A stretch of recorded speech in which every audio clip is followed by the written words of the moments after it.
Hello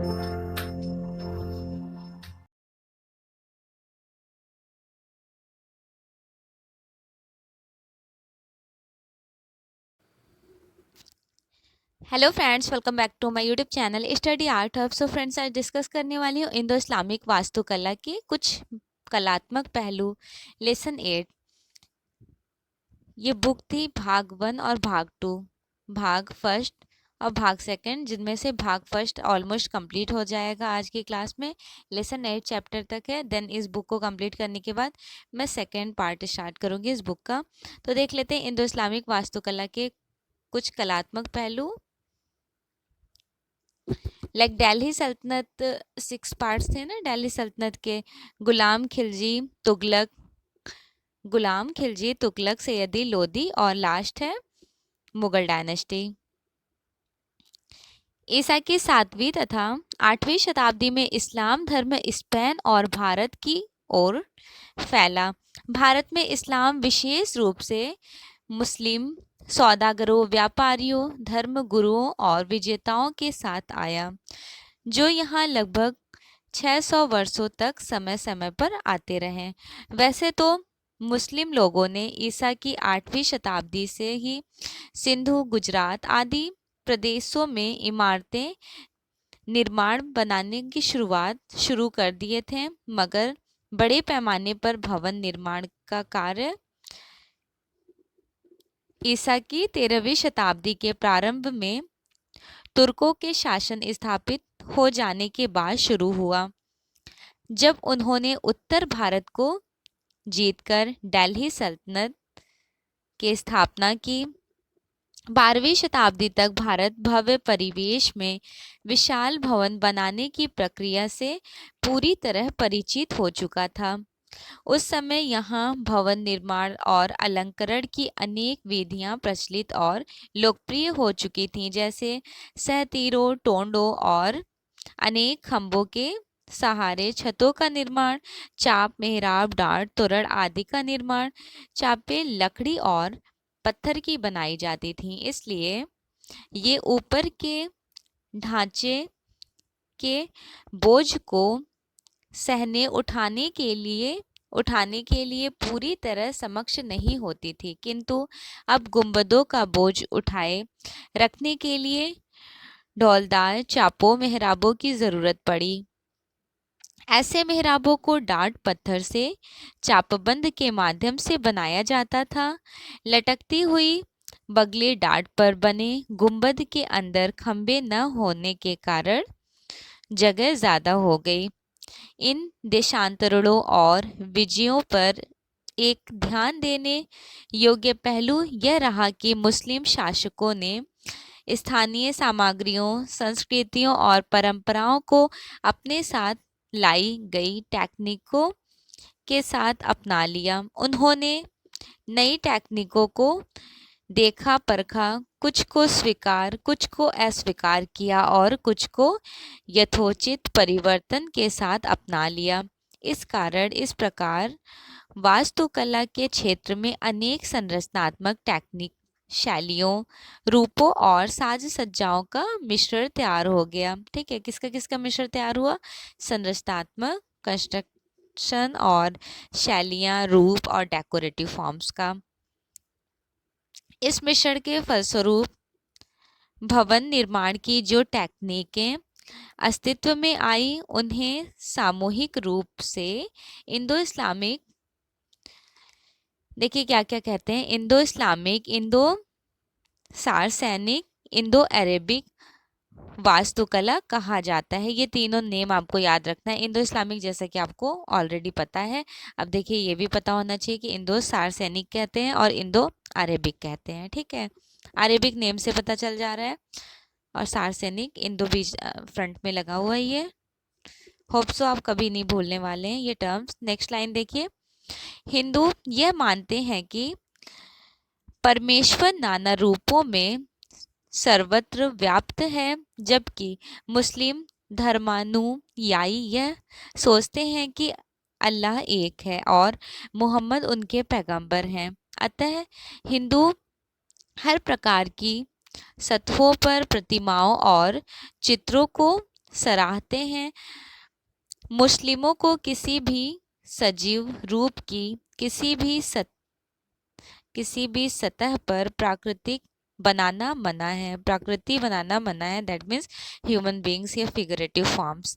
इसलिए उन्हें plaster या पत्थर पर अरबस्क यानी बेल बूटों का काम, ज्योमेट्रिकल शेप्स, ज्यामितीय रूप प्रतिरूप और सुलेखन की कलाओं का विकास किया। देखिए ये वाले लाइंस में आप बिल्कुल क्लियर होंगे। जब आपने ईरानी शैली पढ़ा होगा तो ईरानी शैली में ये सारे टर्म्स आपको देखने को मिल गए होंगे। चलिए आगे देख लेते हैं। संरचनाओं के रूपाकार। अब इस बुनियादी जानकारी के बाद इंडो इस्लामिक वास्तुकला की कहानी आगे बढ़ती है। भारत में मुस्लिम आगमन के समय यहाँ धार्मिक और धर्मनिरपेक्ष दोनों प्रकार की वास्तुकला विद्यमान थी। उन्हें मुस्लिम शासकों तथा संपन्न लोगों द्वारा अनेक प्रकार के छोटे बड़े भवन जोड़े जाने लगे, जैसे रोजमर्रा की इबादत के लिए मस्जिदें और जामा मस्जिद, मकबरे, दरगाहें, मीनार और हमाम, सुनियोजित बाग बगीचे, मदरसे, सराय या कारवां सराय, कोस मीनारे आदि। विश्व के अन्य भागों की तरह भारत में भी वास्तुकलात्मक भवन ऐसे लोगों द्वारा बनाए गए थे जिनके पास धन इकट्ठा हो गया था। उतरते क्रम में देखें तो वे शासक और सामंत तथा उनके परिवार, सौदागर, व्यापारी और उनकी श्रेणियां, ग्रामीण सम्भ्रांत वर्ग और किसी पंथ के अनुयायी गण थे। इंडो इस्लामिक वास्तुकला पर सीरियाई, फारसी और तुर्की प्रभाव तो स्पष्ट रूप से दृष्टिगोचर होते हैं, लेकिन वास्तुकला, भारतीय वास्तुकलात्मक तथा अलंकारिक शैलियाँ तथा सोचों ने जो थिंकिंग्स होती है उन्होंने सोचों ने इंडो इस्लामिक संरचना तथा निर्माण कार्यों को अत्यधिक प्रभावित किया। इसके अलावा सामग्रियों को उपलब्धता, संसाधनों तथा कौशलों की परिसीमा और संरक्षकों की सौंदर्यानुभूति ने भी इस वास्तुकला पर पर्याप्त प्रभाव डाला। अन्य देशों की तरह मध्यकालीन भारत के लोगों के लिए धर्म और धार्मिकता बहुत महत्वपूर्ण थे, फिर भी उन्होंने दूसरों के वास्तुकलात्मक तत्वों को उदारतापूर्वक अपनाया। शैलियों के प्रकार देख लेते हैं। शैलियों के प्रकार के बारे में इंडो इस्लामिक वास्तुकला को परंपरा की दृष्टि से कई श्रेणियों में बांटा गया है। ठीक है, उनकी श्रेणियां काफी सारी रही थी, जिनके नाम हैं शाही शैली, दिल्ली सल्तनत। सेकंड है प्रांतीय शैली, मांडू, गुजरात, बंगाल और जौनपुर। इनके बारे में भी हमने एक्सप्लेन कर रखा है जब आपने यूथ कंपटीशन वाली बुक मेरे साथ कंटिन्यूसली 7 PM वाली क्लास ले रहे होंगे तो ये सारे टर्म्स आपको वहाँ देखने को मिल गए होंगे। मुगल शैली दिल्ली, आगरा और लाहौर तथा दक्कन शैली बीजापुर, अहमदनगर, गोलकोंडा, बीदर, बरार, जिनके बारे में दक्कन शैली में पेंटिंग की दृष्टि से बीजापुर, अहमदनगर और गोलकोंडा पढ़ना पड़ता है। ये श्रेणियाँ वास्तुकलात्मक कार्यों की विशिष्टताओं को ध्यान में रखते हुए बनाई गई थी, इसलिए इन्हें अपरिवर्तनीय खांचों में बांधकर नहीं रखा गया। क्योंकि यहाँ के जो किंग थे इस टाइम के, वो कौन थे? तो वो मुस्लिम रूलर्स थे। ठीक है, ये देख लें, काफी इम्पोर्टेंट है। जटिल जाली का काम, आमेर किला, जयपुर में। देखिए काफी ये जटिल जालियां यहाँ देख रहे हैं, ये पूरा बनाया गया है, इस तरह से है और इसमें पैटर्न्स बनाए गए हैं।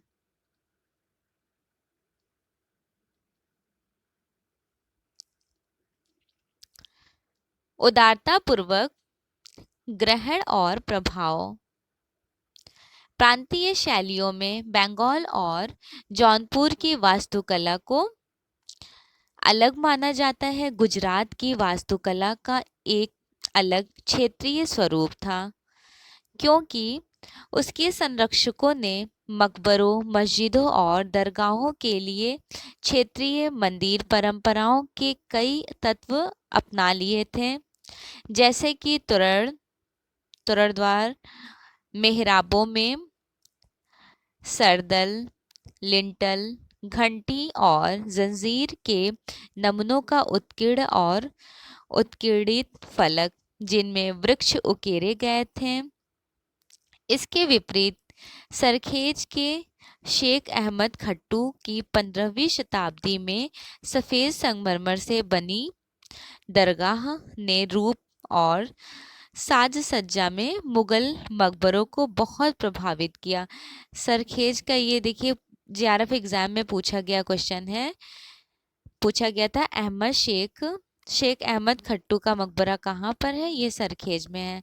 आपने previous year questions paper JRF का सॉल्व किया होगा मेरे साथ, जब मैं जेआरएफ के क्वेश्चंस पेपर सॉल्व कर रहे थे तो मैंने वहाँ भी पॉइंट आउट किया था इस टर्म्स को, ठीक है, याद रखना है आपको, इम्पॉर्टेंट है। देखिए जो जो पॉइंट्स एग्जाम में आए हुए हैं उनको तो डेफिनेटली आपको याद ही रखना है। अन्य सज्जात्मक रूप, डेकोरेटिव फॉर्म्स के बारे में देखते हैं। इन रूपों में कटाव, उत्कीर्णन या गजकारी के जरिए प्लास्टर पर डिजाइन कला शामिल है। इन डिजाइनों को सादा छोड़ दिया जाता था, प्लेन सरफेस रहता था, उनमें रंग भरे जाते थे। उनमें क्या फिल किया जाता था? प्लेन सरफेस होते थे, कलर्स फिल किए जाते थे। नमूने पत्थर पर पेंट किए जाते थे या पत्थर में उकेरे जाते थे।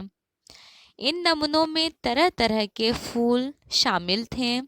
ये फूल उपमहाद्वीप में और बाहरी स्थानों पर, खास तौर पर ईरान में लगते थे। जो ईरान में फ्लावर्स होते हैं वो वाले फ्लावर्स को उत्कीर्ण किए जाते थे या फिर पेंट किए जाते थे स्टोन्स पर। चापो मेहराबों के भीतरी मोड़ों में कमल की कली, लोटस का जो वो इस तरह का होता है ना, कमल की कली के नमूने बनाए जाते थे। दीवारों को भी सरू, चिनार और अन्य वृक्षों तथा फूलदानों से सजाया जाता था। भीतरी छत को सजाने के लिए फूलों के अनेक मिश्रित नमूनों को काम में लिया जाता था। इनकी डिजाइनें कपड़ों और गलीचों पर भी बनाई जाती थी। देखिए गलीचे से मुझे याद आ गया कारपेट, ठीक है, कारपेट पे डिजाइन बनाया जाता था। और कारपेट हम जहाँ पे बिलोंग करते हैं ये कारपेट की नगरी है, ठीक है, तो आपको याद रखना है कारपेट। भदोई है ना carpet, the city of carpet. चलिए नेक्स्ट लाइन देख लेते हैं। जो वहाँ पे कारपेट्स वगैरह होते थे उनमें भी क्या डेकोरेटिव फॉर्म्स का यूज़ किए जाते थे। कारपेट को बोला जाता है गलीचा हिंदी टर्म्स में या फिर अरेबिक फॉर्म में कह लें। 14वीं शताब्दी और 16वीं शताब्दी में दीवारों और गुंबदों की सतहों पर टाइलें भी लगाई जाती थी। उस समय लोकप्रिय रंग नीला, फिरोजी, हरा, पीला, ठीक है, ब्लू कलर होता था। और जो स्काई ब्लू होता है उसे फिरोजी कलर कहते हैं। ग्रीन कलर हो गया और येलो कलर, ये कलर्स सबसे ज़्यादा इम्पॉर्टेंट होते थे। आपने देखा भी होगा मुगल डायनेस्टी में जो कलर्स बहुत ब्राइट यूज़ किए जाते थे, और दिल्ली सल्तनत में भी। एक क्वेश्चन हमेशा ही पूछा जाता है दिल्ली सल्तनत का कि डेकोरेटिव फॉर्म के लिए, ठीक है, सज्जात्मक के लिए बहुत फेमस रहा था।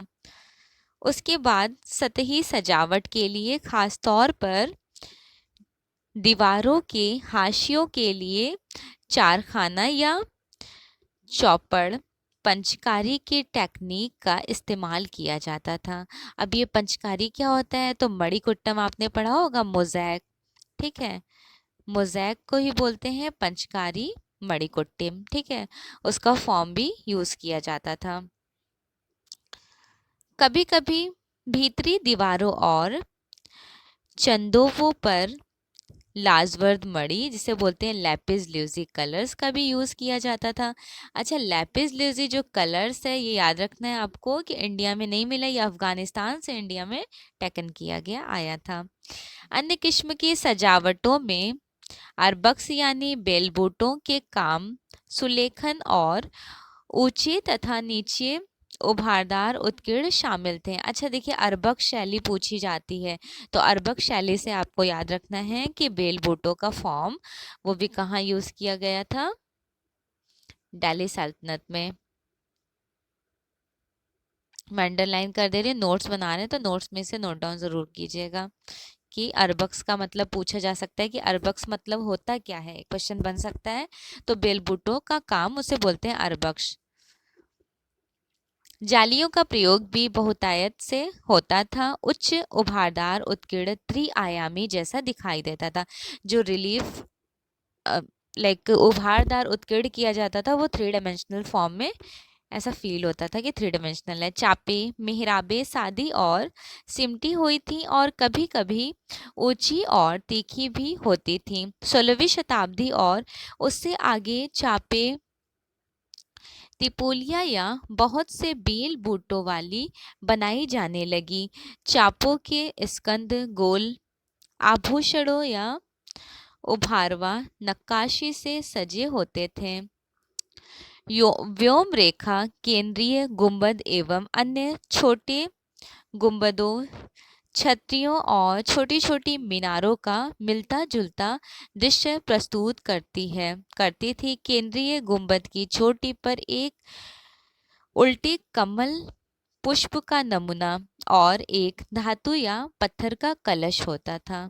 अच्छा पहले ये वाला फॉर्म आप देखें, दीज वन, ये है दीवारों पर टेढ़ा पैनल, आगरा का है। ठीक है, अगर पूछा जाए कि दीवारों पर डैंडो पैनल कहाँ पर बनाया गया है, डैंडो पैनल तो आगरा का। डैंडो पैनल दैट मीन्स ये देखिए मूवेबल फॉर्म में है और स्टार्स के शेप में ये बने हुए हैं और अंदर फ्लावर है। चलिए नेक्स्ट देख लेते हैं। एंड दिस वन, ये है पित्राद्युरा टेक्निक। अच्छा पित्राद्युरस से मुझे कुछ याद आया, एक क्वेश्चन हमेशा ही पूछा जाता है कि इंडिया में पित्राद्युरा टेक्निक फॉर्म में सबसे पहले किसका मकबरा मतलब कहाँ पे यूज किया गया पित्राद्युरा टेक्निक। तो आपको याद रखना है जहांगीर के ससुर थे, नूरजहां के फादर, नूरजहां के फादर के ग्रेव, उनके जो मकबरा है, मकबरे में सबसे पहले पित्राद्युरा टेक्निक का यूज किया गया। इतामुद्दौला का मकबरा, इतामुद्दौला का मकबरा, इतामुद्दौला के मकबरे में सबसे पहले पित्राद्युरा टेक्निक का यूज किया गया। और ये जो फ्रंट पे आप पिक्चर देख रहे हैं, this one is pietra dura technique. अब पित्राद्युरा टेक्निक होता क्या है, ये इंपॉर्टेंट टास्क ये है, यहाँ से आपको क्वेश्चन देखने को एग्जाम में मिल जाएंगे। तो इसका डिफिनेशन ये है, सिंपल तरीके से हमने एक वॉल लिया, अब इस वॉल को मैंने कोई पैटर्न्स हमें डिज़ाइन करना है। सपोज ये जो पैटर्न दिख रहा है, मैंने इन्हीं पैटर्न्स को उठा लिया यहाँ पे कुछ फ्लावर्स के शेप में। अब इसको शेप देने के बाद क्या करेंगे, इंग्रेव करेंगे। देन इंग्रेव करने के बाद इसमें जो पेबल्स को ऐड करेंगे, फिक्स्ड करेंगे इस तरह से। जब फिक्स्ड हो जाएगा, इसी टेक्निक को बोलते हैं पित्राद्युरा टेक्निक। मोज़ैक और पित्राद्युरा में बस इतना ही डिफरेंस है, पित्राद्युरा इंग्रेव करके फिक्स्ड किया जाता है और मोज़ैक में क्या करते हैं, सरफेस पर अप्लाई कर देते हैं 3D फॉर्म में। ठीक है, रिलीफ फॉर्म में। चलें दूसरा देख लेते हैं। पित्राद्युरा का काम है आगरा का। भवन निर्माण की सामग्री, मटेरियल, कौन कौन सा मटेरियल यूज करते थे बिल्डिंग्स में। भवन निर्माण के लिए सबसे अधिक लोकप्रिय मसाला सामग्री रोड़ी कंकड़ आदि से चिनाई करने का मिलावन था। उस समय के सभी भवनों की दीवारें काफी मोटी होती थी। आपने देखा होगा अभी भी पुराने पुराने घर घर के जो दीवारें होती हैं वो इतनी मोटी होती हैं कि यहाँ पर अलमीरा भी, उसी दीवार में एक अलमीरा भी बन जाता है। अभी पुराने घरों में तो लाइक हम लोगों के भी घर में, पुराने घर में इस तरह का देखने को मिल जाएगा। तो उस टाइम में भी आपको याद रखना है कि दीवारें कैसी होती थी, मोटी दीवारें होती थी। इन दीवारों को चुनने के बाद उस पर चूने की लिपाई की जाती थी या पत्थर के चौके जड़े जाते थे। निर्माण के काम में कई तरह के पत्थरों का इस्तेमाल होता था, जैसे स्फटिक, बलुआ पत्थर, पीला पत्थर और संगमरमर। स्टोन्स जरूर याद रखिए। देखिए आप बलुआ पत्थर, पीला पत्थर और संगमरमर ये तो नहीं भूलेंगे, बस ये वाला नेम थोड़ा सा चेंज है। स्फटिक, तो स्फटिक भी याद रखना है, इस तरह के पत्थर का यूज किया गया था। दीवारों को अंतिम रूप देने तथा आकर्षक बनाने के लिए बहुरंगी टाइलों का यूज किया गया। कलरफुल टाइल्स भी यूज किए गए थे वॉल्स पर। 17वीं शताब्दी के शुरू होते होते भवन निर्माण के कार्य में ईंटों का प्रयोग होने लगा। इनमें निर्माण कार्य में अधिक सरलता और नम्यता आ गई। इस चरण की मुख्य बात यह थी कि स्थानीय सामग्रियों पर निर्भरता बढ़ गई। किला, दुर्ग जिसे कहते हैं, याद रखना है किला को क्या कहते थे, दुर्ग कहते थे। डेफिनेशन देखिए किला का, दुर्ग भी कहते हैं, फोर्ट जैसा कि पता है इंग्लिश में फोर्ट कहते हैं, है ना, रेड फोर्ट, लाल किला। ऊंची मोटी प्राचीरों, फसीलों व बुर्जों के साथ विशाल दुर्ग किले बनाना मध्यकालीन भारतीय राजाओं तथा राजघरानों की विशेषता थी, कैरेक्टरिस्टिक रहे थे, क्योंकि ऐसे अभय किलों को अक्सर राजा की शक्ति का प्रतीक माना जाता था। जब ऐसे किलों को आक्रमणकारी सेना द्वारा अपने कब्जे में कर लिया जाता था, तो पराजित शासक की संपूर्ण शक्ति और प्रभुसत्ता उससे छिन्न हो जाती थी, क्योंकि उसे विजेता राजा के आधिपत्य को स्वीकार करना पड़ता था। इस तरह के कई दुर्भेय, विशाल और जटिल दुर्ग चित्तौड़, ग्वालियर, देवगिरी, दौलताबाद और गोलकुंडा में पाए जाते थे, जिन्हें देखकर दर्शक दंग रह जाते थे और उनकी कल्पना शक्ति कुंठित पड़ती दिखाई देती थी। दुर्ग के निर्माण के लिए पहाड़ों की प्रभावशाली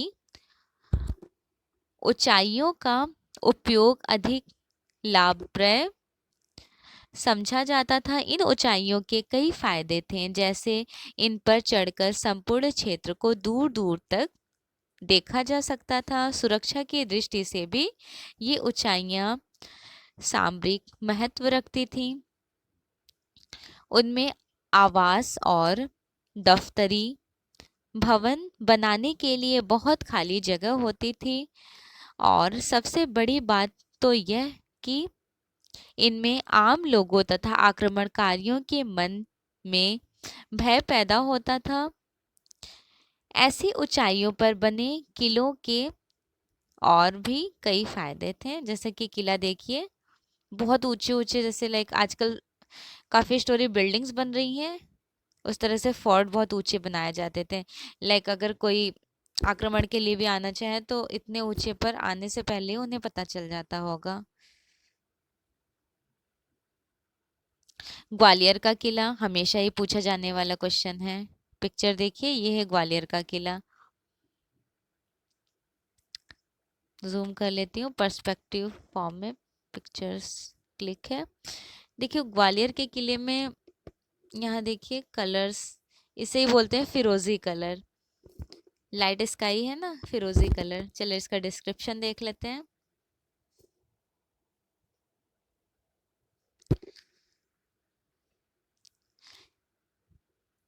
जिनमें से यह था कि किले के चारों ओर बाहरी दीवारों के एक के बाद एक कई घेरे बनाए जाते थे, जैसा कि गोलकुंडा में देखने को मिलता है। इन बाहरी दीवारों को तोड़कर भीतर किले में पहुंचने के लिए शत्रु सेना को स्थान स्थान पर लड़ाई लड़नी होती थी। दौलताबाद के किले में शत्रु को धोखे में डालने के लिए अनेक सामरिक व्यवस्थाएं की गई थीं, जैसे उसके प्रवेश द्वार दूर दूर पर टेढ़े मेढ़े ढंग से बेहद मजबूती के साथ बनाए गए थे, जिन्हें हाथियों की सहायता से भी तोड़ना और खोलना आसान नहीं था। यहाँ एक के भीतर एक यानी दो किले बनाए गए थे, जिनमें दूसरा किला था पहले किला की अपेक्षा अधिक ऊंचाई पर बनाया गया था और उस तक पहुंचने के लिए एक भूल भुलैया को पार करना पड़ता था और इस भूल भुलैया में लिया गया एक भी गलत मोड़ शत्रु के सैनिकों को चक्कर में डाल देता था या सैकड़ों फुट नीचे खाई में गिराकर मौत के मुंह में पहुंचा देता था। ग्वालियर का किला इसलिए अजेय माना जाता है क्योंकि इनकी खड़ी ऊंचाई एकदम सपाट थी और उस पर चढ़ना असंभव था। इसे आवास की अवस्था के अलावा और भी कई कामों में लिया जाता था। बाबर को वैसे तो हिंदुस्तान की बहुत सी चीज़ों में कोई अच्छाई नहीं दिखाई दी, पर वह भी ग्वालियर के किले को देखकर भयभीत हो गए। लाइक बाबर को बहुत सारी चीज़ें पसंद नहीं आई थी, लेकिन जब वो ग्वालियर का किला देखे तो उनको बहुत अट्रैक्टिव फॉर्म में उनको भयभीत कर दिया। चित्तौड़गढ़ को एशिया का सबसे बड़ा किला माना जाता है। चित्तौड़गढ़ को एशिया का सबसे बड़ा किला माना जाता है, इंपॉर्टेंट है। और यह सबसे लंबे समय तक शक्ति का केंद्र बना रहा। इसमें कई तरह के भवन हैं, जिनमें से कुछ विजय एवं वीरता के स्मारक स्तंभ एवं शिखर हैं। इनमें अनेक जलाशय हैं। इस किले के प्रधान सेनापतियों तथा सैनिकों के साथ अनेक वीर गाथाएं जुड़ी हैं। इसके अलावा इसमें ऐसे कई स्थल हैं जो यहाँ के नर नारियों के त्याग, तपस्या और बलिदान की याद दिलाते हैं। इन सभी किलों का एक दिलचस्प पहलू यह है कि इनमें स्थित राजमहलों ने अनेक शैलियों के अलंकारिक प्रभावों को बड़ी उदारता के साथ अपने आप में संजो रखा है।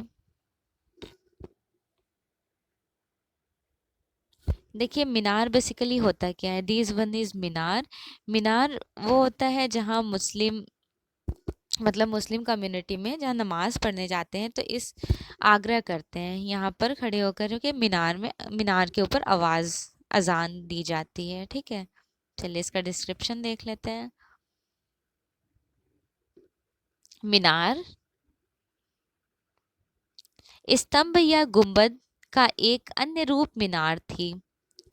मीनार था जो भारतीय उपमहाद्वीप में सर्वत्र पाई जाती है। मध्यकाल की सबसे प्राचीन और आकर्षक मीनार थी। दिल्ली में कुतुब मीनार और दौलताबाद के किले में चांद मीनार। दिल्ली का कुतुब मीनार इसे कहा जाता है कि ये आई थिंक हाँ विश्व का सबसे ऊंचा मीनार कहा जाता है कुतुब मीनार को, जो 1199 का है। कुतुबुद्दीन ऐबक ने बनवाया है, गुलाम वंश का है।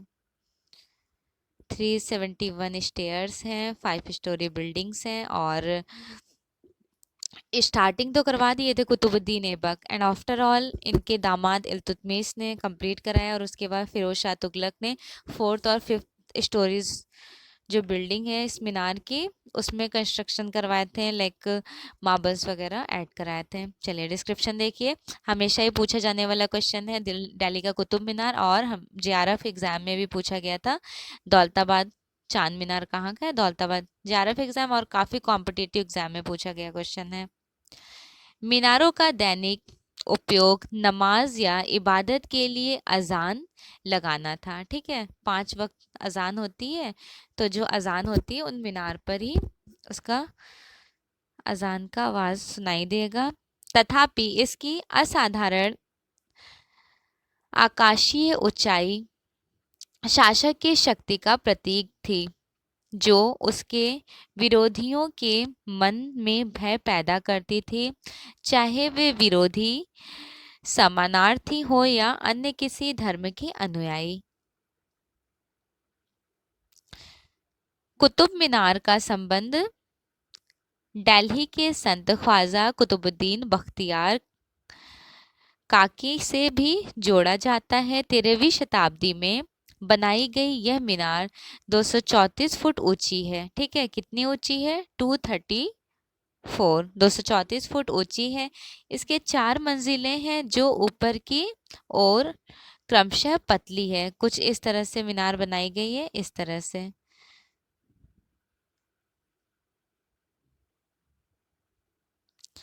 पतली और सक्रिय होती चली जाती है। यह बहुभुजी और वृत्ताकार रूपों का मिश्रण है। यह अधिकतर लाल और पांडुरंग बलुआ पत्थर की बनी हुई है। अलबत्ता इसकी ऊपरी मंजिलों में कहीं कहीं कर संगमरमर का यूज किया गया है। और अगर पूछा जाए कि जो मार्बल का यूज किया गया है वो किसने यूज किया है, देखिए कुतुबुद्दीन ऐबक ने बलुआ पत्थर में कंस्ट्रक्शन करना शुरू करा दिए थे। और कहा जाता है कि फिरोज शाह तुगलक ने संगमरमर में काम करवाए हैं यहाँ पर। इसकी एक विशेषता यह है कि इसके बारजे अत्यंत सजे हुए हैं और इसमें कई शिलालेख हैं जिन पर फूल पत्तियों के नमूने भी बने मिले हैं।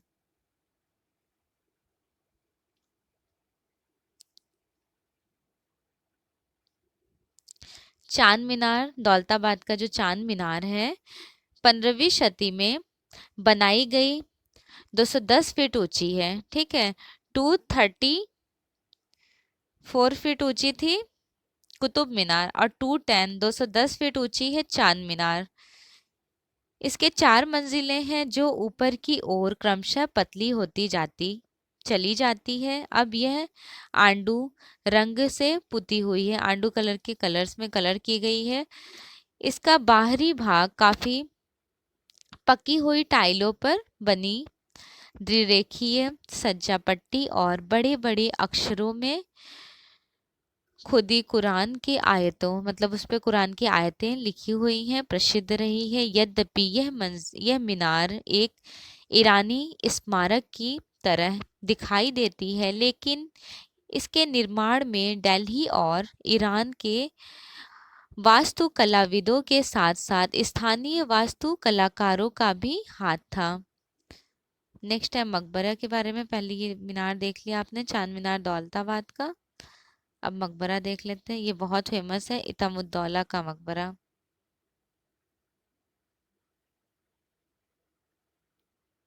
इम्पोर्टेंट रहा है। इतामुद्दौला का मकबरा कहाँ पर है? आगरा में है। और इतामुद्दौला कौन थे? जहांगीर के ससुर थे और नूरजहां के फादर। और ये एक ऐसा मकबरा है जिसमें सर्वप्रथम पित्रा द्योरा टेक्निक का यूज किया गया है, पित्रा द्योरा टेक्निक का।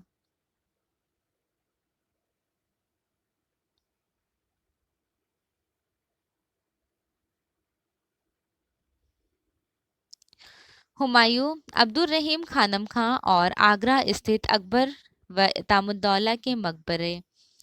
मकबरा यह सोचकर बनाया जाता था कि मजहब में सच्चा विश्वास रखने वाले इंसान को कयामत के दिन इनाम के तौर पर सदा के लिए जन्नत स्वर्ग भेज दिया जाएगा, जहां हर तरह के ऐशो आराम होंगे। वहीं स्वर्ग प्राप्ति की कल्पना को लेकर मकबरों का निर्माण किया जाने लगा। शुरू शुरू में तो इन मकबरों की दीवारों पर कुरान की आयतें लिखी जाती थी, मगर आगे चलकर इन मकबरों को स्वर्गीय तत्वों के बीच में, जैसे बाग बगीचों के भीतर या किसी जलाशय या नदी के किनारे बनाया जाने लगा, जैसे कि हम हुमायूं के मकबरे और ताजमहल के मामले में पाते हैं, जहां ये दोनों चीजें पाई जाती हैं।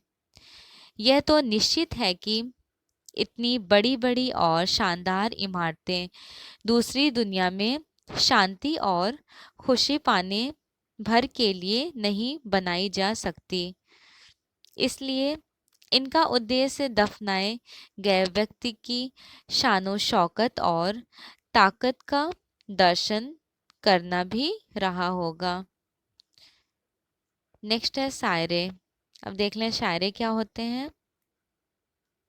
मध्यकालीन भारत की एक अत्यंत दिलचस्प परंपरा सराय बनाने की भी थी, जो भारतीय उपमहाद्वीप में शहरों के आसपास यंत्र तंत्र पाई जाती थी।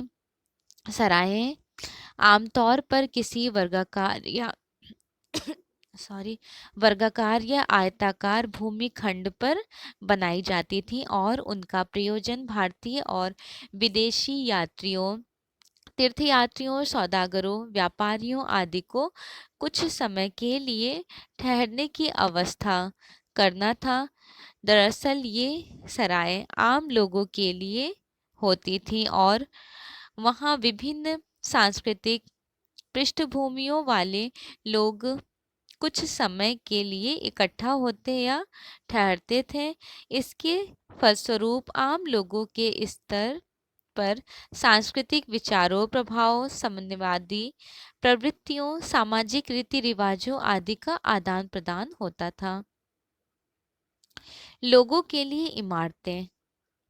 देखिए लोगों के लिए कैसी कैसी इमारतें बनती थी। मध्यकालीन भारत का वास्तुकलात्मक अनुभव राजे, रजवाड़े या शाही परिवारों तक सीमित नहीं रहा, बल्कि समाज के सामान्य वर्गों द्वारा और उनके लिए भी सार्वजनिक और निजी तौर पर भवन आदि बनाए गए, जिनमें अनेक शैलियों, टेक्निकों और सजावटों का मेल पाया जाता है। इन इमारतों में रिहायशी इमारतें, मंदिर, मस्जिदें, खानकाह और दरगाह, स्मृति द्वार, भवनों के मंडप और बाग बगीचे, बाजार आदि शामिल हैं। ये देखें, ये दोनों पिक्चर है, देख रहे हैं कितने डेकोरेटिव फॉर्म में है, मिनिएचर टाइप। नेक्स्ट है ये मांडू का किला है। अच्छा ये देखिए मांडू का जहाज महल, एग्जाम में पूछा गया है कि जहाज महल कहाँ पर है, मांडू में। चलिए इसका डिस्क्रिप्शन देख लेते हैं।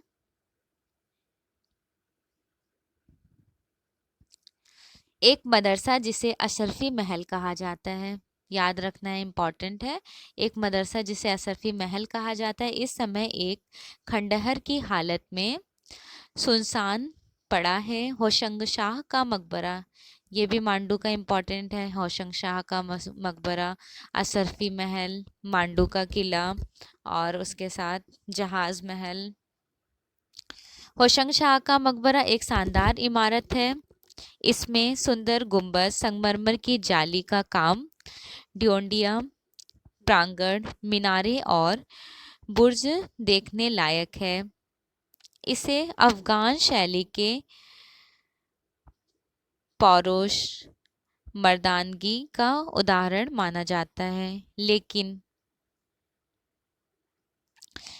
इसका जालीदार काम, उकेरे हुए टोड़े और त्वरण निर्माण कार्य की कोमलता प्रकट करते हैं। मांडू की जामा मस्जिद जुम्मे शुक्रवार की नमाज के लिए बड़ी संख्या में इकट्ठे होने वाले नमाजियों के लिए बनाई गई थी। इसके भीतर जाने के लिए एक बहुत बड़ा दरवाजा बना हुआ है, जिसकी चोटी पर एक सिमटा गुंबद है।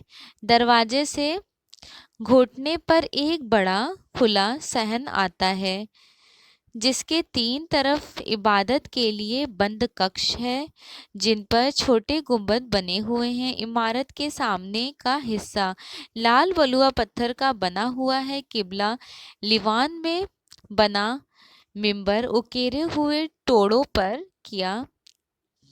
पर टिका हुआ है और मेहराब कमल कली की पंखुड़ी जैसा है। यदि स्थानीय परंपराओं का साहसिक उल्लेख करें तो यह कहा जा सकता है कि मांडू की प्रांतीय शैली की वास्तुकला दिल्ली के शाही भवनों की कला के बहुत नजदीक है, तथापि मांडू के वास्तुकला की तथा कथित पौरुषपूर्ण और आडंबरहीन शैली, जिसमें फर्शी जालियां, उकेरे गए टोड़े और रचनाओं का हल्कापन पाया जाता है, इंडो इस्लामिक वास्तुकलात्मक अनुभव की कहानी का एक महत्वपूर्ण अध्याय है। एंड दिस वन मांडू का जामा मस्जिद है ये। ठीक है, देखिए मांडू से आपको क्या क्या याद रखना है। मांडू का जामा मस्जिद, असरफी महल, होशंग शाह का मकबरा और जहाज महल। नेक्स्ट है ताजमहल, शाहजहां के टाइम ड्यूरेशन। शाहजहां ने अपनी वाइफ के लिए ये ताजमहल बनवाए थे, ये भी एक मकबरा है। इसका टाइम ड्यूरेशन देखिए, 1632 के टाइम ड्यूरेशन में इस स्मारक का निर्माण लगभग 20 साल तक 20,000 कारीगरों ने काम किया। कारीगर कितने थे? 20,000। ठीक है, 20,000 कारीगर रहे थे और कितना टाइम लगा था? 20 ईयर टाइम लगा था। एक बार और देख लीजिए ताजमहल को। चलिए डिस्क्रिप्शन देख लेते हैं। और ये नेक्स्ट है, ये भी ताजमहल ही है, बिल्कुल लोकेशन फ्रंट का है।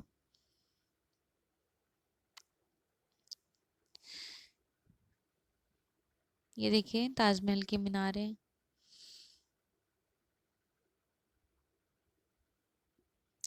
ताजमहल के मध्यकालीन भारत की विकासात्मक वास्तु प्रक्रिया अपनी पराकाष्ठा पर पहुंच गई। इसके संरचनात्मक और अलंकरणात्मक दोनों ही प्रकार के तत्वों में मुगलों द्वारा हिंदुस्तान लाए गए व यहाँ पहले से उपस्थित तथा शाहजहां व उसके वास्तुकारों द्वारा ताज के लिए परिकल्पित सभी प्रकार के प्रभावों का संगम दिखाई देता है। ताजमहल की भव्यता व शालीनता, उसकी आडंबरहीन तथा सरल योजना व उठान, उसके विभिन्न अंगों के बीच समानुपात एवं सुडौलता, संगमरमर का प्रयोग। नदी कौन सी थी? तो यमुना नदी के किनारे संगमरमर का यूज किया गया था। ठीक है, और रिवर जो रही थी यमुना रिवर था, उसके bank of river Yamuna, Yamuna नदी के किनारे उसकी उपस्थिति और ऊंचे आकाश में खड़ी उसकी भव्यता इमारतों के कारण आती है। ताज की गरिमा दिन और रात के अलग अलग समयों पर अलग अलग रंगों का आभास कराती है। ताजमहल को शाहजहां ने अपनी बेगम मुमताज महल की याद में एक मकबरे के तौर पर बनवाए थे। इसके संपूर्ण परिसर में अनेक छोटे छोटे भवन, कक्ष, बाग बगीचे हैं। यह यमुना नदी के दाहिने किनारे पर स्थित है। अनुसंधानकर्ताओं ने पता लगाया कि ताज के पीछे यमुना के बाएं किनारे पर भी पहले कभी एक बाग था। कहाँ पर था? बाएं किनारे पर कभी एक बाग था, जिसे महताब बाग कहा जाता था। याद रखना है आपको कि बाग कहाँ था? यमुना नदी के दाहिने किनारे पर। पता लगाने पर पता चला कभी एक बाग हुआ करता था दाहिने तट पर, उस बाग का नाम था महताब बाग। कहा जाता था ताज के विशाल परिसर में प्रवेश पाने के लिए लाल पत्थर से बने एक विशाल द्वार से होकर गुजरना पड़ता है। यह दरवाजा बहुत सुंदर है, काफी डेकोरेटिव फॉर्म में है। लाइक देखिए, जब आप एंटर करेंगे तो पहले बहुत लंबा रोड चलना पड़ेगा। लाइक ये यक्का टाइप में भी होता है, आप उससे भी जा सकते हैं, और विजिट करके अगर आपका मन हो तो पैदल जा सकते हैं। फिर आपको एक बहुत बड़ा सा दरवाज़ा द्वार मिलेगा, एंट्रेंस गेट। जब आप एंटर करेंगे उसके थोड़े से अंदर और जाएंगे फिर आपको ताजमहल दिखेगा। चलिए इसका डिस्क्रिप्शन देख लेते हैं। ताज के विशाल परिसर में प्रवेश पाने के लिए लाल पत्थर से बने एक विशाल द्वार से होकर गुजरना पड़ता है। यह दरवाजा बहुत डेकोरेटिव फॉर्म में है, सुंदर है। मकबरा चार बाग शैली में बना है। जिसमें फव्वारे और पानी के बीच से रास्ता है। मकबरे की इमारत को बाग के बीचों बीच न बनाकर उत्तरी किनारे पर बनाया गया है ताकि नदी तट की सुंदरता का लाभ उठाया जा सके। देखिए, आपको ये ध्यान रखना है कि अगर पूछा जाए क्वेश्चन में कि लाल किला कह रहे, सॉरी, आगरा का जो ताजमहल है वो वाइट मार्बल में बनाया गया है, और उसके बाद जो वो एंट्रेंस गेट है वो मार्बल में नहीं है, वो है रेड सैंडस्टोन, लाल बलुआ पत्थर में।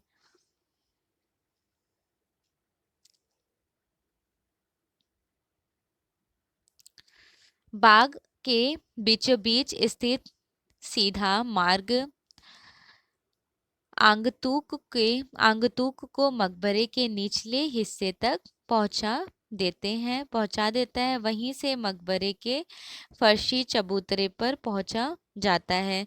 चबूतरे के किनारों पर 4 मीनारें खड़ी हैं जो ऊपर की ओर पतली होती जाती हैं।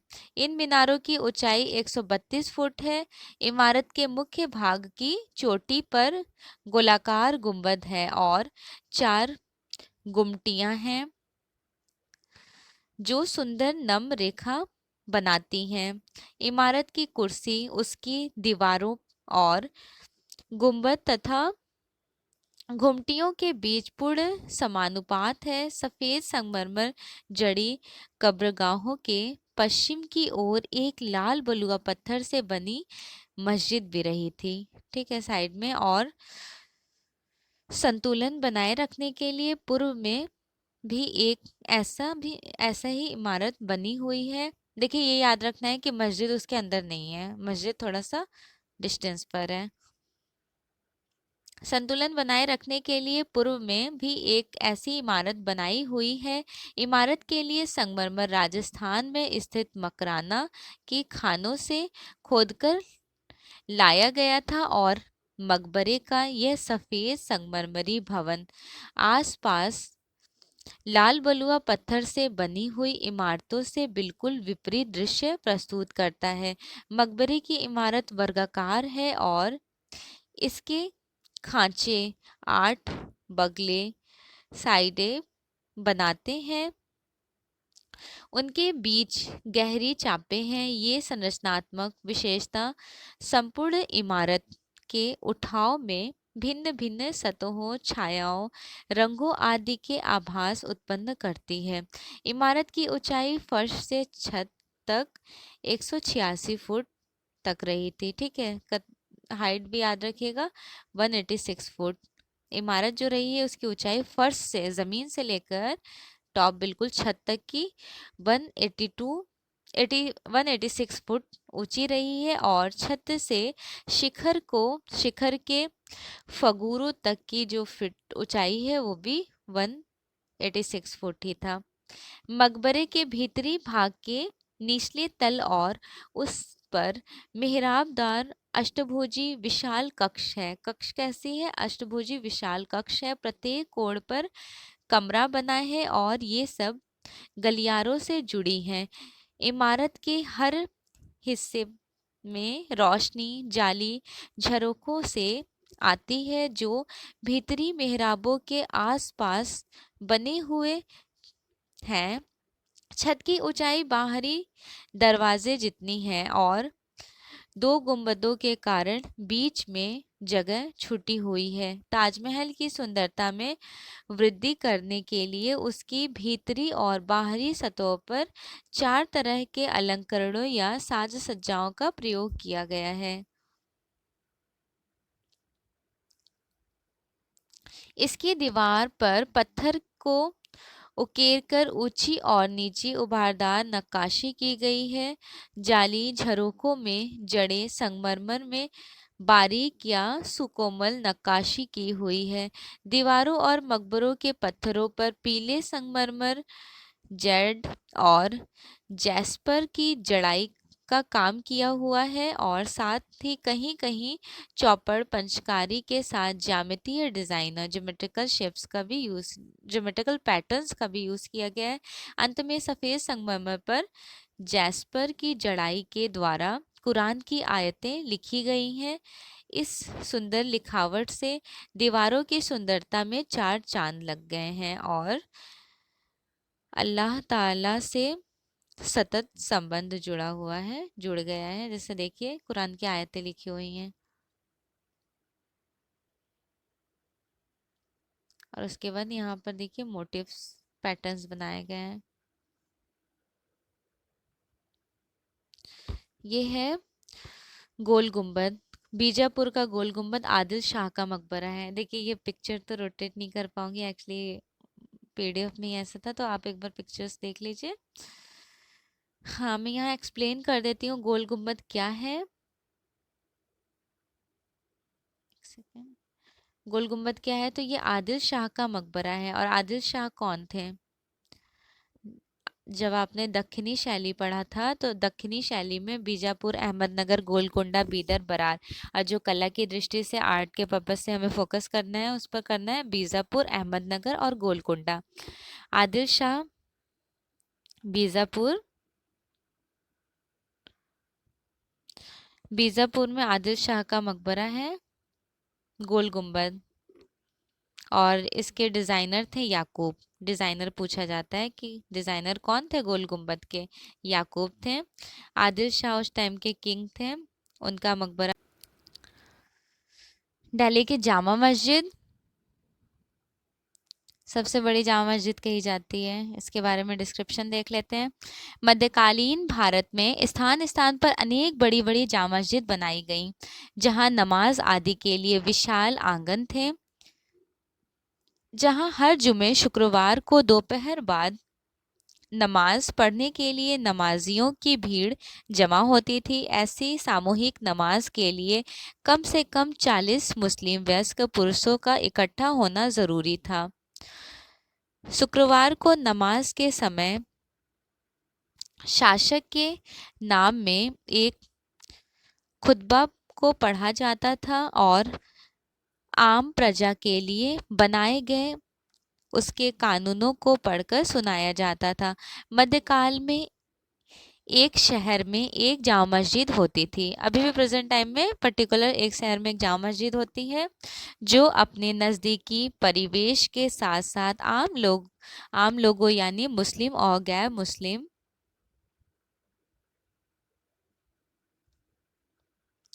दोनों संप्रदायों के लोगों के लिए जीवन का केंद्र बिंदु थी। इसका कारण यह था कि यहाँ धार्मिक और अप्रत्यक्ष रूप से राजनीतिक गतिविधियों के साथ साथ वाणिज्यिक और सांस्कृतिक आदान प्रदान भी बहुत होता था। आमतौर पर ऐसे मस्जिद काफ़ी बड़ी होती थी।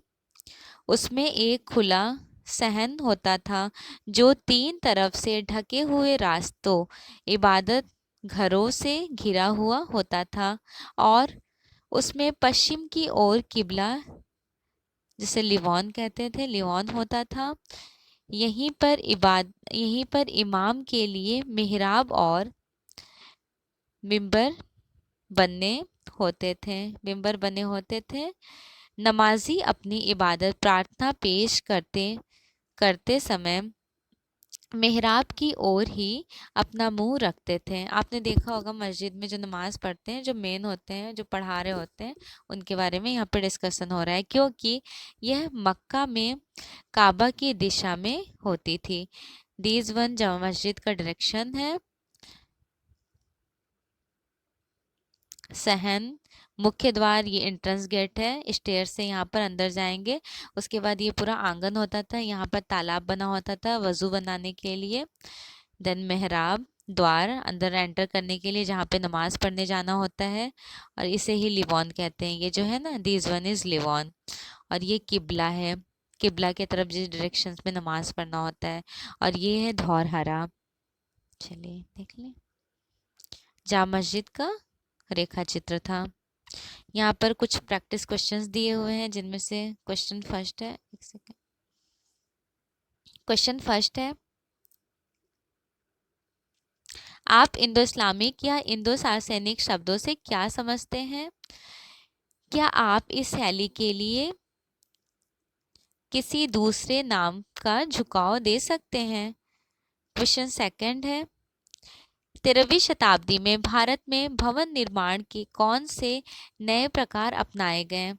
क्वेश्चन थर्ड, इंडो इस्लामिक वास्तुकला की 4 श्रेणियों का उल्लेख करें। क्वेश्चन फोर्थ, मध्यकालीन भारत के किले का क्या महत्व होता है? शत्रुओं को भरमाने या हराने के लिए किलों में क्या क्या पारमिक उपाय अपनाए जाते थे? क्वेश्चन फिफ्थ है, इंडो इस्लामिक वास्तुकला का उद्भव और विकास कैसे हुआ? क्वेश्चन सिक्स, मांडू इस तथ्य को कैसे उजागर करता है कि मानव अपने आप को पर्याप्त के अनुरूप ढाल लेते हैं? एंड क्वेश्चन सेवन, अपूर्ण होते हुए भी गोल गुंबद को इंडो इस्लामिक वास्तुकला का भव्य एवं अनूठा प्रतीक क्यों माना जाता है? क्वेश्चन एट, मकबरा और दरगाह कुछ ऐसे स्थान हैं जहां मृतकों को दफनाया जाता है। इन दोनों में क्या डिफरेंस है आपको बताना है। क्या आप किसी मृतक व्यक्ति के किसी स्मारक के बारे में जानते हैं? एंड क्वेश्चन नाइन, पूर्णतः शब्द ताजमहल के साथ जोड़ा जाता है क्यों? पूर्णतः शब्द ताजमहल के साथ क्यों जोड़ा जाता है? अगर आपने अच्छे से डिस्क्रिप्शन देखा है, सारे थ्योरीज अटेम्प्ट किए हैं, सो ये सारे क्वेश्चंस आपके लिए बिल्कुल मुश्किल नहीं है, इजली आप आंसर दे सकते हैं। So here some important notes like परियोजना, इसका आप स्क्रीनशॉट भी ले लें। चलिए मैं थोड़ा एक्सप्लेन कर देती हूँ। क्या आपने कभी अपने इलाके, क्षेत्र, देश के किसी मध्यकालीन भवन इमारत का दौरा किया है? यदि हाँ तो निम्नलिखित पहलुओं की जानकारी दें।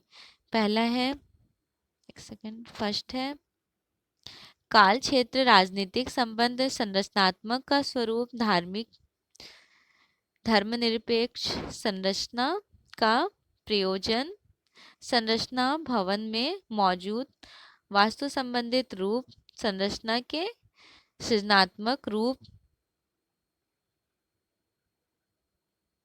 संरचना के लिए और अलंकरण के लिए प्रयुक्त सामग्री।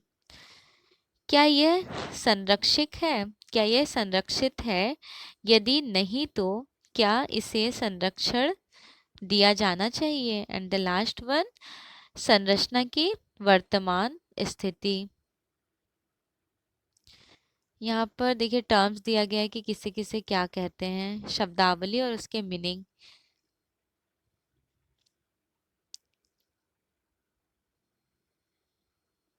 देख लेते हैं। जैसे अंड किसे बोलते हैं? अर्धगोलाकार गुंबद या आमतौर पर बौद्ध स्तूप संरचना में प्रयोग किया जाता है। अर्बक्स किसे कहते हैं? लाइन पत्तियों डेकोरेटिव फॉर्म को अर्बक्स कहते हैं। और अरबी शैली किसे बोलते हैं? पश्चिमी एशियाई देशों से लाइक 14वीं से 11वीं शताब्दी के टाइम ड्यूरेशन में जो लोकप्रिय रहा था उसे बोलते हैं अरबी शैली। और अर्धमंडप, गर्भगृह के सामने स्थित अर्धमंडप। अलंकृत पंचकारी, दीवारों और फर्श पर की गई सुंदर सजावट। अवदान, बौद्ध साहित्य से जुड़ा जीवन घटनाओं तथा अच्छे कर्मों के लिए प्रयुक्त नाम। अष्टदिक्पाल 8 दिशाओं के रखवाले।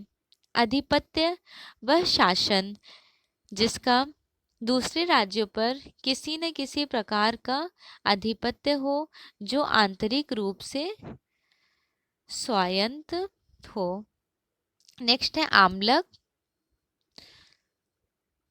धारीदार आंवले के फल जैसे आकार वाला शिखर, इस तरह से जैसे गुंबद होता है ऐसे से जो धारी बना होता है उसे बोलते हैं आमलक। आयुध, शस्त्र, ईसा पूर्व सामान्य युग से पहले कलश, चौड़े मुंह वाला पात्र, मंदिर के शिखर पर सजावटी कलश इसे बोलते हैं, जो मटके के समान होता है। इस तरह से मटके के समान होता है, ऐसे बना हुआ होता है, फिर इस तरह से आपने देखा भी होगा। चलिए नेक्स्ट है कर्निस। नीचे सजावट के लिए दीवार पर उभारी गई पट्टी उसे कर्निस कहते हैं। किबला लिवॉन, मक्का की दिशा में स्थित मस्जिद की दीवार। किला ए कुहान मस्जिद। किला ए कुहान मस्जिद दिल्ली का पुराना किला शेरशाह सूरी अथवा हुमायूं द्वारा निर्मित मस्जिद है। किलाकार मेहराब बनाने हेतु किले घुटे के आकार वाला पत्थर। कुंडली घुमावदार अलंकृत खंबा। कूट वर्गाकार योजना वाला मंदिर। कोस मीनार मीनार के आकार का मील का पत्थर। गर्भगृह मंदिरों के अंदर या वह हिस्सा जहां अधिष्ठाता की मूर्ति स्थापित है। गृहपति बड़ी भूमि का मालिक या बड़ा किसान जो खेती और व्यापार में शामिल हैं। गोपुरम मंदिर का मुख्य प्रवेश द्वार, उसे गोपुरम कहते हैं। और चकमक पत्थर किसे बोलते हैं? काले या गहरे भूरे रंग का एक पत्थर जिसका पोत चिकना नहीं है। चक्र बौद्ध संप्रदाय के पूजा का चक्र पहिया।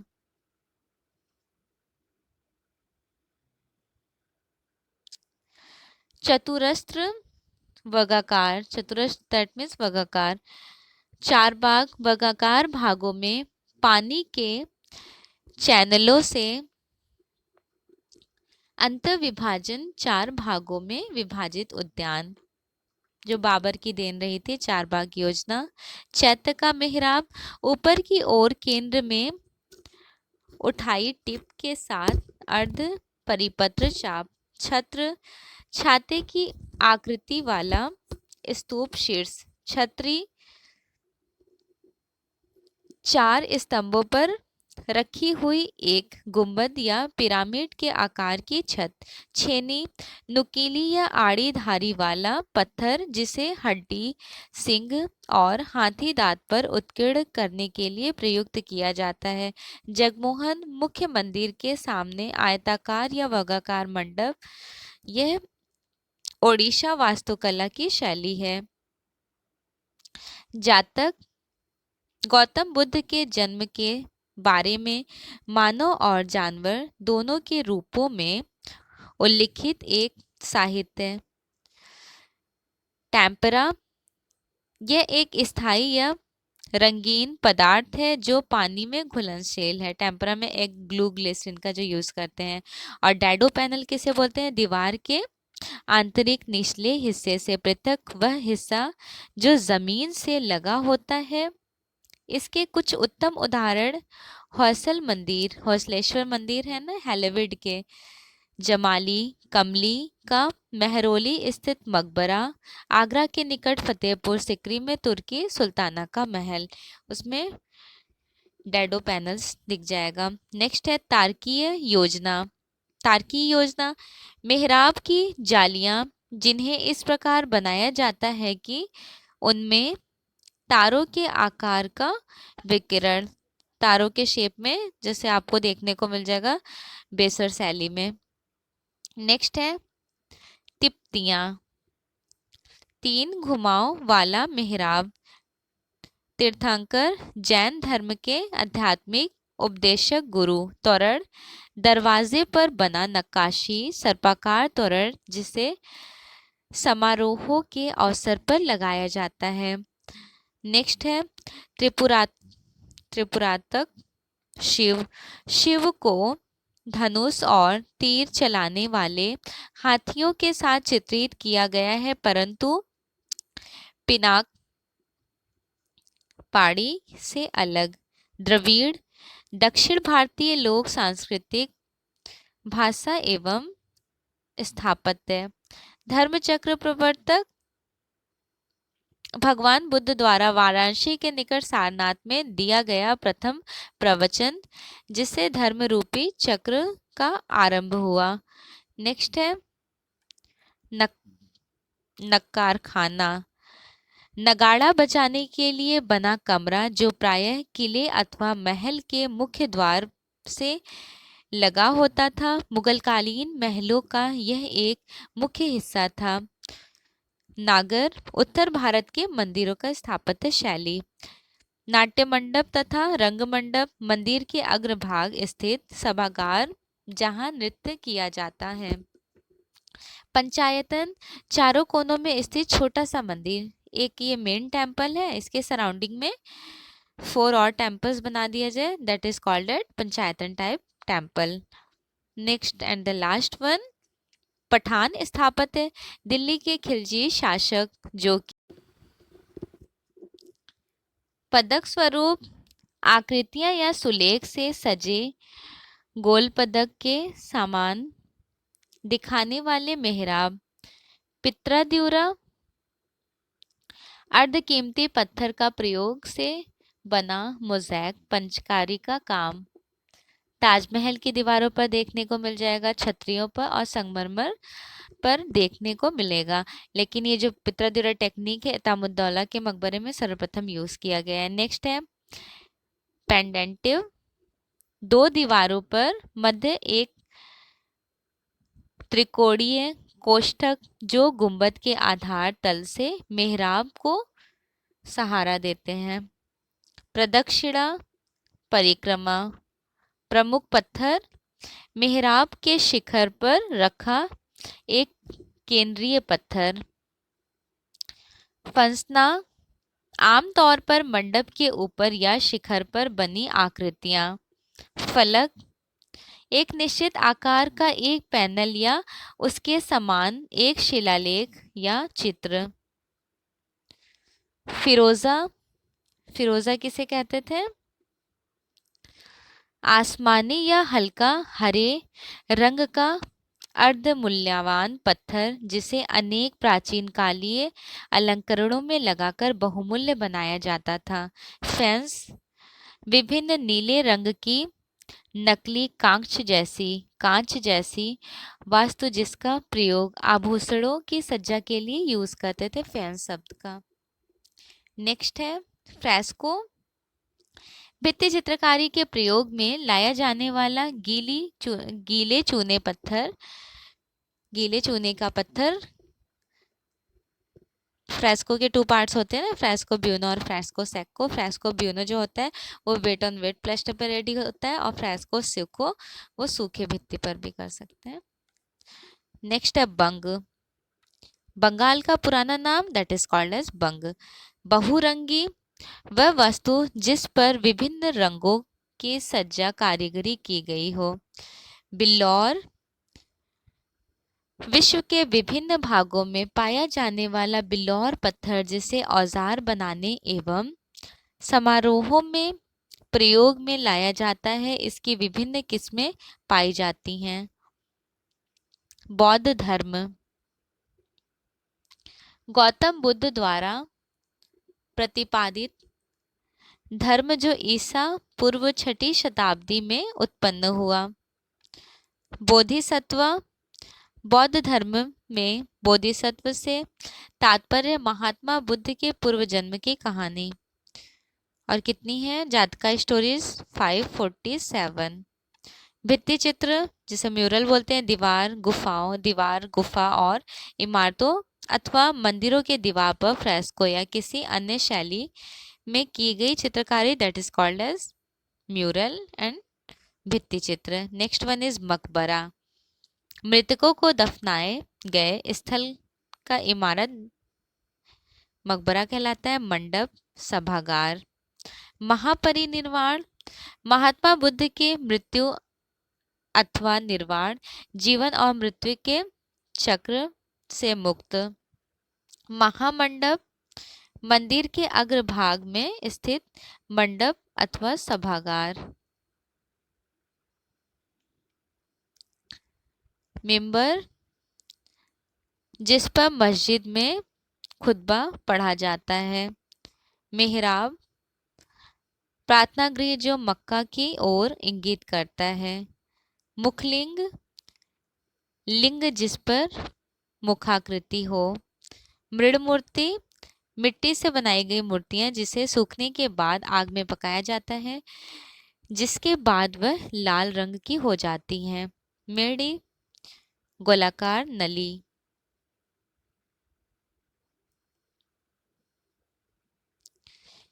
यक्ष यक्षिणी प्रकृति संसाधन एवं प्रकृति का संरक्षण करने वाले।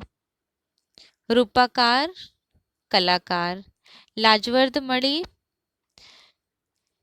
नीला अर्ध कीमती पत्थर। प्राचीन काल में इसका प्रमुख स्रोत उत्तरी अफगानिस्तान में बदख्शां के पहाड़ों में था। यहाँ से व्यापक रूप से इसका कारोबार होता था। लाजवर्द मणि का इस्तेमाल आभूषणों, मोहरों आदि में जड़कर किया जाता था। लिंग भगवान शिव की लिंग के रूप में पूजा की जाती थी। लेखा प्रसाद उस शैली के मंदिर जिसमें शिखर के आधार चौकोर होते थे, जिसके फलक ऊपर की ओर जाते जाते अंदर की ओर तिरछा होते जाते थे तिरछे। वज्रयान बौद्ध धर्म से उत्पन्न तांत्रिक प्रक्रिया वाला वाद। वर्ण प्राचीन काल में व्यवसाय पर आधारित 4 वर्ग ब्राह्मण, क्षत्रिय, वैश्य एवं शूद्र में विभाजित समाज। वल्लभी नागर शैली के मंदिरों की एक श्रेणी। विमान दक्षिण भारतीय मंदिरों के गर्भ के ऊपर का शिखर। विहार वह स्थान जहाँ गौतम बुद्ध रहते हैं। विहार बेसिकली लिविंग प्लेस होता है। 2 होता है ना, एक होता है चैत्य और दूसरा होता है विहार। तो चैत्य होता है प्रेयर हॉल जहाँ पूजा की जाती है। विहारा लिविंग प्लेस जहाँ बौद्ध भिक्षु रहते थे। बेसर किसे बोलते हैं? कर्नाटक के चालुक्य शासकों के समय बने मंदिरों के स्वतंत्र शैली, जिसमें उत्तर नागर, दक्षिण द्रविड़, भारतीय शैली का मिश्रण था, उसे बोलते थे बेसर शैली। सिंपल तरीके से बस ये समझे, नागर और द्रविड़ का मिक्सचर, दैट इज कॉल्ड बेसर शैली। मंदिरों की 3 शैलियां होती हैं ना, नागर होती है, दूसरा द्रविड़ है, तीसरा बेसर है। श्रमण बौद्ध अथवा जैन संप्रदाय के वे लोग जो एक स्थान से दूसरे स्थान पर घूमते थे। शिखर उत्तर भारतीय शैली के मंदिरों का शिखर जो गर्भगृह के ऊपर होता था। शिल्पशास्त्र भारतीय कला एवं स्थापत्य के नियमों एवं तत्वों का वर्णन करने वाले ग्रंथ शिल्पशास्त्र कहलाते थे। शिल्पी कलाकार को कहते थे। देखिए, प्राचीन टाइम में कलाकार को शिल्पी बोलते थे और कला को शिल्प बोलते थे। नेक्स्ट है संकुचित स्थान। वर्गाकार कमरे के चारों तरफ का मिहराब जिस पर गुंबद टिकता है। सभा मंडप सभागार। सराय वह स्थान जहां राहगीर रुक सके। साम्राज्यवादी पूर्णतः स्वाधीन रूप से शासन करने वाला प्राधिकारी।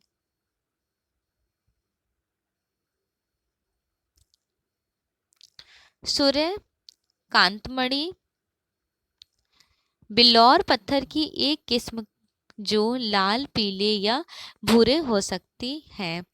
लंबे समय से इसका प्रयोग आभूषण और अलंकरण के लिए इस्तेमाल किया जाता है, उसे बोलते हैं सूर्य कांतमणि। सुलेखन सजावटी लिखावट की कला। सैलखड़ी का यूज करते थे ना इंडो इस्लामिक टाइम में, मोहरे बनाने के लिए, सिल्स वगैरह के लिए, आकृतियां बर्तन और मोहरों के लिए। स्कंद मेहराब की बाहरी घुमाव पर एक चौकोर घेरे के बीच की तिकोनी जगह। स्टक्को दीवार तथा सजावट के लिए प्रयोग की जाने वाला अच्छा प्लास्टर।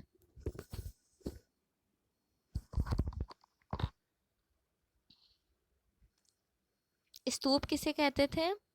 स्तूप बौद्ध संप्रदाय के लोगों द्वारा पूज्य वह अंडाकार संरचना जिसमें बुद्ध के अवशेष रखे होते थे। स्थापत्य वास्तुकार स्फटिक एक उच्च गुणवत्ता वाला पारदर्शी रंगहीन शीशे जैसा पदार्थ जिसके अलंकरण पात्र एवं आभूषण बनाए जाते थे, उसे बोलते थे स्फटिक। हमाम तुर्की शैली में बना स्नान गृह हमाम कहा जाता था। हर्मिका अर्धवृत्तीय स्तूप के गुंबद पर छोटे वर्गाकार बाड़ लगाना। सो फाइनली ये बुक ऑलमोस्ट कंप्लीट हो गई। नेक्स्ट क्लास में मैं डिस्कस करूंगी इसका पार्ट सेकंड। चैनल पर न्यू है so please do subscribe, like and share. Thanks for watching. Best wishes for your exam.